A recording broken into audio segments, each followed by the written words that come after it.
बिस्मिल्लाहिर्रहमानिर्रहीम। ऐनक वाला जिन, मुसन्निफ ए हमीद। आठवीं किताब, माता नागनी के जहरीले सांप। पहला बाब। बेहोश जकूटा को बाजू पर उठाए इंसानी हड्डियों का पंजर मंदिर की दीवार के पास आकर रुक गया। यहाँ अंधेरे में दीवार के चौकोर पत्थर पर सांप की शक्ल बनी हुई थी। इंसानी पंजर की खोपड़ी हिलने लगी। खोपड़ी के मुंह के चौड़े सुराख में से लाल रंग की शुआ निकलकर पत्थर पर बने हुए सांप के मुंह में पड़ी। एक हल्की सी गड़गड़ाहट की आवाज़ पैदा हुई और पत्थर अपनी जगह से खिसक कर एक तरफ हो गया। आगे एक जीना अंधेरे में नीचे की तरफ जाता था। इंसानी पंजर जीना उतरने लगा। पत्थर की सिल गड़गड़ाहट के साथ वापस दीवार के साथ मिल गई। नीचे एक लंबा सा तहखाना था जिसके अंदर बनी हुई एक कोठरी का दरवाज़ा खुला था और अंदर से सब्ज रंग की हल्की हल्की रोशनी निकल रही थी। इंसानी पंजर कोठरी में दाखिल हुआ। कोठरी के अंदर एक चबूतरा था। चबूतरे पर एक चौड़ा चकला आदमी बैठा हुआ था जिसके सारे बदन पर नीली पट्टियां लिपटी हुई थीं। इसका जिस्म जिंदा इंसानों की तरह था, मगर गर्दन के ऊपर जिंदा सर की बजाय एक खोपड़ी नजर आ रही थी। खोपड़ी की आंखों, नाक और मुंह के सुराखों में नीले रंग का धुआं निकल रहा था। ये खोपड़ी वाला आतिश परस्त जालूद था जिसके जादू के आगे बड़े बड़े जादूगर थर थर कांपते थे। इंसानी पंजर ने बेहोश जकूटा को खोपड़ी वाले जालूद के आगे डाल दिया और कहा, खोपड़ी वाले आका जालूद, मैंने आपका हुक्म पूरा कर दिया। ये कुहकाफ का जिन जकूटा है। ये मेरे नीचे से गुजरा, मैंने इसे जकड़ लिया और बेहोश करके आपके पास ले आया हूँ। खोपड़ी वाले जालूद की खोपड़ी के सुराखों में से धुआं निकलना बंद हो गया। इसने भारी और बैठी हुई आवाज़ में कहा, शाबाश, अब तुम यहाँ से चले जाओ। इंसानी पंजर वापस मुड़ा और अपनी हड्डियों को खड़खड़ाता हुआ जिधर से आया था उधर ही वापस चला गया। इसके जाते खोपड़ी वाले जालूद ने गौर से बेहोश जकूटा को देखा। फिर एक भयानक कहकहे की आवाज़ गूंज उठी। खोपड़ी वाले जालूद ने इसे अपने बाजुओं पर डाला और चबूतरे के पत्थर पर जोर से पाँव मारा। चबूतरे में एक शगाफ नमूदार हुआ। जालूद जकूटा को लेकर शगाफ में उतर गया। नीचे एक सुरंग थी जिसमें एक नदी बह रही थी। नदी में एक छोटी सी किश्ती किनारे के साथ बंधी हुई थी। जालूद जकूटा को लेकर किश्ती में बैठ गया। इसने किश्ती खोल दी और किश्ती नदी की तेज लहरों पर सुरंग के अंदर आगे को बहने लगी। नदी सुरंग के अंदर ही अंदर दूर तक चली गई। एक जगह सुरंग खत्म हो गई। यहाँ नदी एक दरिया में गिरती थी। किश्ती दरिया में आ गई। चारों तरफ तारीकी थी। सिर्फ खोपड़ी वाला जालूद जानता था कि किश्ती दरिया में आ चुकी है। किश्ती दरिया में बही जा रही थी। आसमान पर तारे झिलमिला रहे थे। दरिया में काफी आगे जाकर खोपड़ी वाला जालूद किश्ती को किनारे पर ले आया। किनारे पर आते ही जालूद की खोपड़ी ने एक भयानक चीख मारी। चीख की आवाज पर अचानक आसमान से एक तख्त नीचे उतर आया जिसको दो बड़े बड़े जानवरों ने उठा रखा था। खोपड़ी वाले जालूद ने चीख कर कहा, मुझे पुजारी राक्षस के मंदिर में ले चलो। जालूद तख्त पर बैठ गया। जानवरों ने तख्त को उठाया और हवा में उड़ते रात की तारीकी में गुम हो गए। तख्त काले काले बादलों में तेजी के साथ उड़ता जा रहा था। सारी रात और सारा दिन तख्त बादलों में उड़ता रहा। दूसरे दिन रात के वक्त तख्त ने नीचे उतरना शुरू कर दिया। खोपड़ी वाले जालूद ने नीचे देखा। इसे अंधेरे में पुजारी राक्षस के मंदिर के तिकोन मीनारा नजर आ रहा था। जानवरों ने तख्त मंदिर की छत पर रख दिया। जालूद ने बेहोश जकूटा को कांधे पर डाला और मंदिर की सीढ़ियां उतरकर तालाब के किनारे एक राहदारी में गुजरता हुआ आगे कमरे के पास आकर रुक गया। इसे अपनी खोपड़ी से शुआ निकालकर बंद दरवाजे पर डाली। अंदर से पुजारी राक्षस ने आवाज देकर पूछा, कौन हो तुम? आधी रात के वक्त हमें क्यों तंग करने आए हो? खोपड़ी वाले जालूद ने कहा, पुजारी राक्षस, मैं तुम्हारी अमानत लेकर आया हूँ। मैंने तुम्हारी शर्त पूरी कर दी है। कमरे का दरवाज़ा खुला। अंदर मशल जल रही थी। इसकी रोशनी में राक्षस पुजारी नमूदार हुआ। इसका सर मुंडा हुआ था। माथे पर जर्द रंग के तिलक का निशान था। हाथ में त्रिशूल था। इसे बेहोश जकूटा को देखा और बोला, क्या ये कुहकाफ का जिन है? हाँ राक्षस, तुम अपनी तसल्ली कर लो, जालूद ने कहा। राक्षस ने जकूटा को अच्छी तरह से देखा भाला और कहने लगा, हाँ, ये कुहकाफ का जिन जकूटा ही है। तुमने अपनी शर्त पूरी कर दी।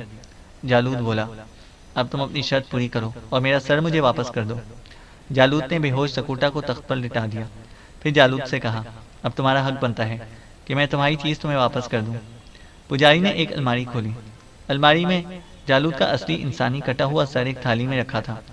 पुजारी राक्षस ने सर उठाया और जालूद की खोपड़ी उतारकर इसका असली जिंदा सर इसके जिस्म पर दोबारा लगा दिया। जालूद ने खुशी का नारा बुलंद किया और झुककर आदाब बजा लाकर कमरे से निकल गया। मंदिर का पुजारी राक्षस ने बेहोश जकूटा को मंदिर की गार में एक मर्तबान में बंद करके मर्तबान के ऊपर बहुत बड़ा पत्थर रख दिया। ये मंदिर आज से हजारों साल पहले मुल्क हिंदुस्तान के शुमाल में कोहे हिमालय की पहाड़ियों में वाक़ था, और पुजारी राक्षस ने जकूटा जिनको अपने कब्जे में लेकर बहुत बड़ी ताकत हासिल कर ली थी, और अब वो कोहे हिमालय के तमाम मंदिरों का सबसे बड़ा पुजारी बन गया था। यही इसकी का मंशा भी था, और इसलिए इसने अपने तिलिस्म के जरिए खोपड़ी वाले जालूद को हुक्म दे रखा था कि अगर जकूटा जिन कहीं भी नजर आए तो वो इसे फौरी तौर पर काबू करके मेरे पास ले आए।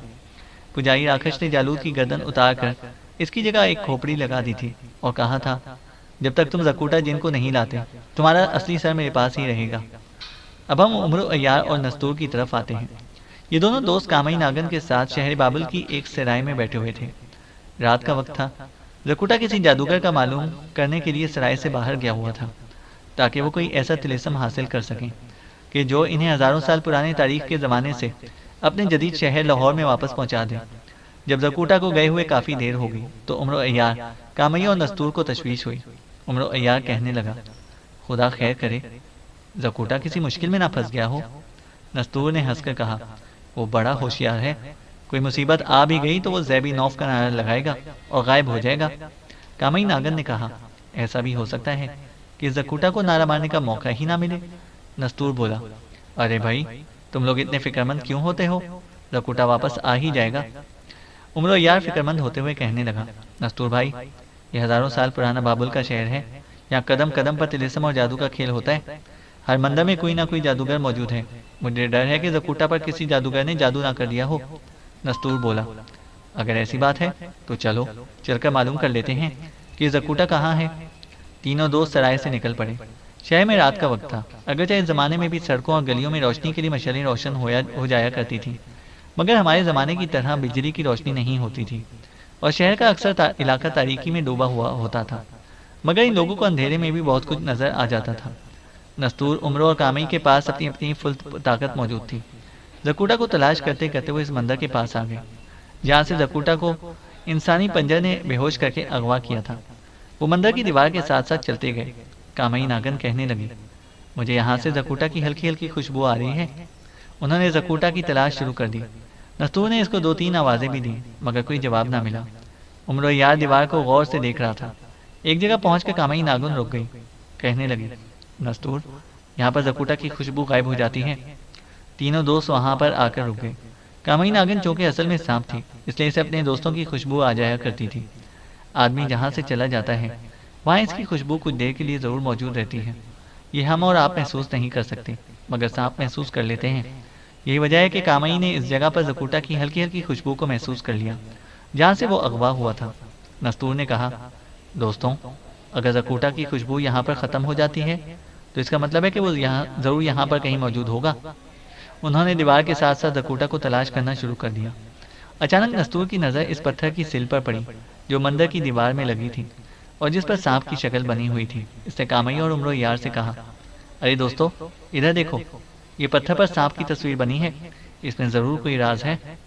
उम्र यार और कामई नागन झुककर सांप की तस्वीर देखने लगे जो पत्थर पर उभरी हुई थी। कामई नागन कहने लगी, ये महानाग के कबीले का सांप है। इस कबीले के नाग हिंदुस्तान के शुमाली इलाके के मंदिरों में पूजे जाते हैं। उम्र यार ने पत्थर की सिल को जोर से दबाया, मगर पत्थर अपनी जगह से ना हिला। नस्तूर बोला, पीछे हट जाओ, मैं इस पत्थर को उखाड़ता हूँ, शायद इसके पीछे जकूटा कैद हो। नस्तूर ने अपनी अंगूठी को चूमा और जोर से पत्थर की सिल पर हाथ मारा। पत्थर अपनी जगह से पीछे हट गया। अंदर एक जीना नजर आया। उम्रो बोला, ये जीना जरूर किसी खुफिया तहखाने में जाता है।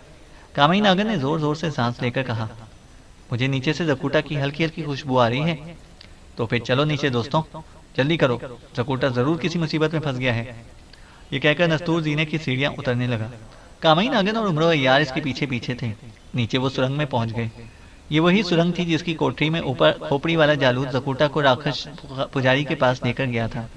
कोठरी में फैली हुई जकूटा की हल्की हल्की खुशबू को कामई नागन ने फौरन महसूस कर लिया और कहने लगी, जकूटा यहाँ लाया गया था, मगर वो यहाँ क्यों आया? इसे कौन लाया था? फिर वो यहाँ से किधर चला गया? ये सवाल उम्र अय्यार ने पूछा था, जिसके जवाब में नस्तूर ने कहा, यही तो हमें मालूम करना है। सबने मिलकर कोठरी की सारी तलाशी ली, जगह जगह देखा, मगर इन्हें वहाँ कोई छोटा सा सुराख भी ना मिला। नस्तूर ने कहा, हमें जकूटा को तलाश करने के लिए किसी काले इल्म वाले जादूगर से मशवरा लेना होगा, क्योंकि ये सारा काम काले इल्म का है, जो शैतानी इल्म होता है। तीनों सुरंग से निकलकर वापस सराय में आ गए। नस्तूर कहने लगा, हम वापस लाहौर अपने ज़माने में जाने की फिक्र में थे और यहाँ जकूटा ही गायब हो गया। हमें सबसे पहले उसे ढूंढना होगा। उमरो अय्यार ने कामई नागन से कहा, तुम शीशनाग से क्यों नहीं पूछती? शायद इसको मालूम हो कि जकूटा कहाँ है। कामई नागन ने इस वक्त एक खास मंत्र पढ़कर शीशनाग को हाजिरी दी। वो शीशनाग के दरबार में पहुंच गई। इसने शीशनाग से जकूटा के बारे में पूछा तो उसने कहा, जकूटा इस वक्त हिमालय की पहाड़ियों में महानाग के मंदिरों के आसपास किसी जगह है, मगर वहाँ बाहर का कोई सांप या नागर नहीं जा सकती। वहाँ महानाग की हुकूमत है। मैं तुम्हें भी मना करूँगा कि वहाँ मत जाना। अगर तुम गई तो मैं तुम्हारी जिंदगी का जिम्मेदार नहीं होऊंगा। शीशनाग का दरबार गायब हो गया। कामई नागर ने आंखें खोल दी और नस्तूर उमरो अय्यार को सारी बात बयान कर दी। उमरो अय्यार बोला, जब हमें पता चल गया है कि जकूटा कोई हिमालय के महानाग बंदरों में से किसी जगह पर मौजूद है, तो फिर हमें इसकी मदद को जरूर जाना चाहिए। कामई नागन को हम इस इलाके से बाहर ही रखेंगे और खुद मंदिरों में जाकर जकूटा का सुराग लगाएंगे। कामई नागन और नस्तूर को ये तजवीज़ पसंद आई। नस्तूर ने कहा, हमें मुल्क हिंदुस्तान के शुमाली इलाके में जाना होगा। ये सफ़र बड़ा ख़तरनाक है और इस तरफ शायद ही कोई काफिला जाता हो। कामई नागन कहने लगे, हम सिराय से मालूमात हासिल करते हैं कि हिंदुस्तान को कोई काफिला जाता है या नहीं। सुबह होते ही नस्तूर ने सराय के मालिक से पूछा, भाई साहब, यहाँ से मुल्क हिंदुस्तान की तरफ भी काफिले जाते हैं क्या? सराय का मालिक बोला, क्यों नहीं, हफ्ते में एक बार एक काफिला हिंदुस्तान को भी जाता है। नस्तूर ने कहा, मगर हमें हिंदुस्तान के शुमाल में कोई हिमालय के इलाके में जाना है। सराय का मालिक कहने लगा, इस तरफ कोई काफिला नहीं जाता क्योंकि वो पहाड़ी इलाका है और वहाँ बर्फ गिरती है। काफिले सिर्फ पाटलिपुत्र तक शहर तक ही जाते हैं। आगे आप लोगों को खुद बंदोबस्त करना होगा। नस्तूर कोठरी में वापस आ गया। कहने लगा, हमारा काफिले के साथ जाना इसलिए ज़रूरी है कि हमें सिमत का अंदाज़ा नहीं है। अगर हम हवा में उड़कर भी गए तो रास्ता भटक सकते हैं। इसलिए बेहतर यही है कि हिंदुस्तान के शहर पाटलिपुत्र तक काफिले के साथ चलें। इसके बाद वहाँ से शुमाल की जानिब कोई हिमालय के इलाके में उड़कर पहुँच जाएंगे। सबने इस फैसले को पसंद किया।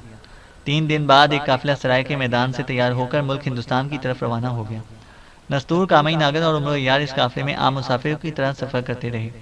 इन लोगों को हम काफिले के साथ ही छोड़कर थोड़ी देर के लिए अपने दोस्त जकूटा की तरफ चलते हैं और देखते हैं कि महानाग बंदर का पुजारी जकूटा को गार के अंदर मतबान में बंद कर देने के बाद क्या कर रहा है। राकेश पुजारी को ये मालूम था कि जकूटा कोहे काफ का बड़ा ताकतवर जिन है। वो इसकी सारी ताकत छीन कर अपनी तिलिस्मी ताकत में शामिल करना चाहता था, ताकि इसके पास इतनी ज़्यादा ताकत आ जाए कि वो हिंदुस्तान के सारे महानाग बंदरों का राजा पुजारी बन जाए और सारे मंदिरों के पुजारी इसके कब्जे में आ जाए। इस काम के लिए ज़रूरी था कि जकूटा को 2 दिन और 2 रातें मर्तबान में बंद रखा जाए और इसके बाद इसकी ताकत हासिल करने के लिए चिल्ला किया जाए। चुनाचा 2 दिन और 2 रातों के बाद पुजारी राक्षस ने बेहोश जकूटा को मर्तबान में से निकाल लिया। वो इसे महानाग बंदर के पीछे एक झील के किनारे लेकर आया। यहाँ पर एक घने दरख्त थे और सारा इलाका सुनसान और वीरान था। किनारे पर दरख्तों के दरमियान एक पत्थर की बारादरी बनी हुई थी। राक्षस पुजारी ने बेहोश जकूटा को बारादरी के फर्श पर बिल्कुल सीधा लिटा दिया, फिर खुद इसके सामने बैठ गया और खास तिलिस्मी मंत्र पढ़ने शुरू कर दिए। वो सारा दिन और सारी रात वहाँ बैठा मंत्र पढ़ता रहा। यही इसका चिल्ला था। तीसरे दिन आधी रात के बाद राक्षस पुजारी के मंत्र पूरे हो गए। वो उठकर झील पर गया, प्याले में पानी भरकर लाया, पानी में 10 बार फूंक मारी और सारा पानी जकूटा के जिस्म पर छिड़क दिया। जकूटा जो पहले सांस ले रहा था, अब इसका सांस रुक गया। राक्षस पुजारी ने इसकी नब्ज देखी। नब्ज बहुत ही आहिस्ता चल रही थी। राक्षस पुजारी बड़ा खुश हुआ, इसका चिल्ला कामयाब हो गया था। इसने जकूटा के जिस्म को 2 बार हाथ लगाया तो खुशी से उछल पड़ा। जकूटा पत्थर बन चुका था। राक्षस ने एक बहुत बड़े पत्थर को बड़ी आसानी से उठाया और हवा में उछाल दिया। इसके अंदर जकूटा की ताकत आ चुकी थी। राक्षस पुजारी ने जकूटा के पथरीले बुत को एक हाथ से उठाया और झील में डाल दिया। जकूटा पत्थर बनकर बहुत भारी हो गया था। वो फौरन झील के पानी में डूब गया और नीचे झील की तह में जा लगा। राक्षस ने अपने मंदिर में आते ही महानाग की बड़ी पूजा का ऐलान करवा दिया। सारे मंदिरों के पुजारी वहां जमा हो गए। सारा दिन महानाग की पूजा होती रही। शाम को राक्षस पुजारी ने सारे मंदिरों के पुजारियों को जमा किया और बुलंद आवाज में कहा, आज से मैं सारे मंदिरों का महापुजारी हूँ, क्योंकि मेरे पास तुम सबसे ज्यादा ताकत है। तुम में से कोई मेरा मुकाबला नहीं कर सकता। अगर किसी को एतराज है तो सामने आकर देख ले। इसके बाद महापुजारी राक्षस ने एक बहुत बड़ी चट्टान को हाथ मारकर टुकड़े टुकड़े कर दिया। फिर इसने जकूटा की तरह ज़ैबी नौफ का नारा लगाया और हवा में उड़ने लगा। मंदिर का चक्कर लगाकर वो नीचे आ गया और पुकारा, कौन है जो मेरी ताकत का मुकाबला करेगा? सब पुजारी डर गए। उन्होंने सर झुका दिया और कहा, बेशक तुम महापुजारी हो और आज से तुम हमारे राजा हो। हम तुम्हारे हर हुक्म की तामील करेंगे। राकेश पुजारी अब महान पुजारी बन गया था। इसने सारे मंदिरों के जवाहरात और सोना चांदी मंगवा कर अपनी कोठरी में रखवा लिया और ऐलान करा दिया कि आज के बाद पूजा करने वाले पहले मेरे मंदिर में आएंगे और सोना चांदी का चढ़ावा चढ़ाएंगे। जकुड़ा झील में पत्थर बनकर डूबा हुआ था। राकेश पुजारी महापुजारी बनकर सारे मंदिरों का राजा बन गया था और इधर उमरो अय्यार, नस्तूर और कामई नागन जकुटा की तलाश में काफिले के साथ हिंदुस्तान की तरफ सफर करते चले आ रहे थे। अब हम अपने 1994 के मॉडर्न शहर लाहौर में वापस आते हैं और देखते हैं कि बिल बतौरी, चुड़ैल और जादूगर हामुन खलाई चीफ के साथ मिलकर दुनिया पर कब्जा करने की क्या साजिश कर रहे हैं। खलाई चीफ ने शहर के सबसे बड़े बैंक पर डाकर डालने और इसका सारा सोना लूटने का प्रोग्राम तय कर लिया था। बिल बतौरी और चुड़ैल को उन्होंने खुफिया गार ही में रहने दिया था और खुद अशकाली को साथ लेकर बैंक की तरफ चल पड़ा। वो आम इंसानों के लिए लिबास में थे। रास्ते में खलाई चीफ ने अशकाली से कहा, अशकाली, हमें सोने के अलावा यहाँ की करेंसी नोटों की भी ज़रूरत होगी, इसलिए कुछ करेंसी नोट भी लूट कर लाने होंगे। अशकाली ने खलाई चीफ के इस ख्याल की तायद की और कहा, हाँ चीफ, हमें रुपयों की सख्त ज़रूरत पड़ेगी। शहर के सबसे बड़े बैंक का पता हामून जादूगर ने उन्हें दे दिया था। दोनों एक टैक्सी में बैठकर बैंक के सामने आए और टैक्सी वाले को छोड़ दिया। दिन का वक्त था। बैंक में काफ़ी रश था। खलाई चीफ और अशकाली के पास खलाई पिस्तौल मौजूद थे। बैंक में दाखिल होकर उन्होंने माहौल का जायजा लिया। खिड़कियों पर सलाखें लगी थीं। इनके पीछे क्लर्क वगैरह काम कर रहे थे। लोग चेक देकर पैसे ले रहे थे और रकमें जमा करवा रहे थे। खलाई चीफ ने देखा कि एक तरफ अंदर को रास्ता जाता है, मगर वहाँ एक गार्ड बंदूक लिए खड़ा था। खलाई चीफ ने अशकाली को इशारा किया। दोनों चौकीदार के पास आकर अंदर जाने लगे तो चौकीदार ने उन्हें रोक दिया। खलाई चीफ ने हंसकर कहा, अगर तुम हमें अंदर नहीं जाने दोगे तो हम गायब होकर चले जाएंगे, क्या ख्याल है? चौकीदार समझा कि ये कोई पागल है। इसने खलाई चीफ को धक्का देकर पीछे कर दिया। खलाई चीफ को गुस्सा आ गया और उसने अशकाली से कहा, अशकाली, अब हम गायब नहीं होंगे, इन लोगों के सामने रहकर बैंक लूटेंगे। चौकीदार ने बंदूक तान ली और शोर मचा दिया, डाकू आ गए हैं, खबरदार, गोली मार दूंगा। इसी वक्त खजांची ने खतरे का अलार्म बजा दिया। खलाई चीफ ने चौकीदार को परे धक्का दिया तो चौकीदार ने फायर खोल दिया। 2 गोलियां खलाई चीफ के सीने पर लगीं, मगर वो अपनी जगह पर खड़ा रहा। इसे कुछ ना हुआ। गोलियां इसके जिस्म से टकराकर नीचे गिर पड़ी। चौकीदार ने अशकाली पर फायर कर दिया। अशकाली को भी कुछ ना हुआ। खलाई चीफ ने बुलंद आवाज में कहा, मैं तुम्हें मारना नहीं चाहता, तुम गरीब आदमी हो, आगे से हट जाओ। चौकीदार डर कर परे हट गया। बैंक में भगदड़ मच गई। फायरिंग की आवाज़ सुनकर लोगों ने बाहर की तरफ भागना शुरू कर दिया। गार्ड ने बड़े कमरे का दरवाज़ा बंद कर दिया। इस कमरे में करेंसी नोटों के संदूक और वो अलमारी थी जिसमें सोने की ईंटें रखी हुई थीं। खलाई चीफ और अशकाली ने अपनी अपनी खलाईगन निकाल ली। वो सीधा बैंक के बड़े अफसर के पास पहुंच गए। वो वहीं एक बड़ी मेज़ के सामने कुर्सी पर बैठा था। वो खौफजदा था और टेलीफोन पर पुलिस को बुलाने के लिए बात कर रहा था। खलाई चीफ ने टेलीफोन उठाकर दूर फेंक दिया और खलाई पिस्तौल तान कर बोला, हम तुम्हें कुछ नहीं कहेंगे, हमें सिर्फ इतना बता दो कि सोना और करेंसी नोटों के संदूक कहाँ हैं। बैंक अफसर ने कांपती हुई आवाज़ में कहा, मुझे नहीं मालूम।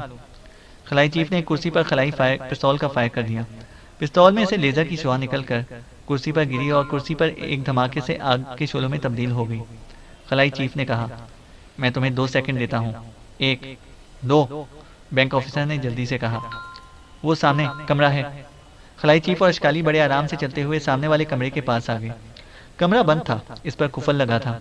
खलाई चीफ ने खलाई पिस्तौल का फायर किया। दरवाज़ा जलकर राख हो गया। दोनों अंदर दाखिल हो गए। वो संदूक खोल कर देखने लगे। संदूक 1000, 500 और 100 के रुपए के नोटों की गड्डियों से भरे हुए थे। अशकाली ने एक अलमारी खोली और इसमें से सोने की ईंटें चमक रही थीं। इसने खुश होकर कहा, चीफ, यहाँ सोना मौजूद है। ओके, खलाई चीफ ने कहा और दोनों सोने की ईंटें निकाल कर एक खाली संदूक में डालने लगे। जब संदूक भर गया तो उन्होंने इसे करेंसी नोटों वाले संदूक के ऊपर रख दिया। इतने में वहाँ पुलिस आ गई और पुलिस के सिपाहियों ने एकदम से फायर खोल दिया। गोलियां अशकाली और खलाई चीफ पर तड़ बरसने लगी। चैनल को सब्सक्राइब करें और बेल आइकन को प्रेस करें ताकि हमारी हर अपडेट आपको बर वक्त मिल सके।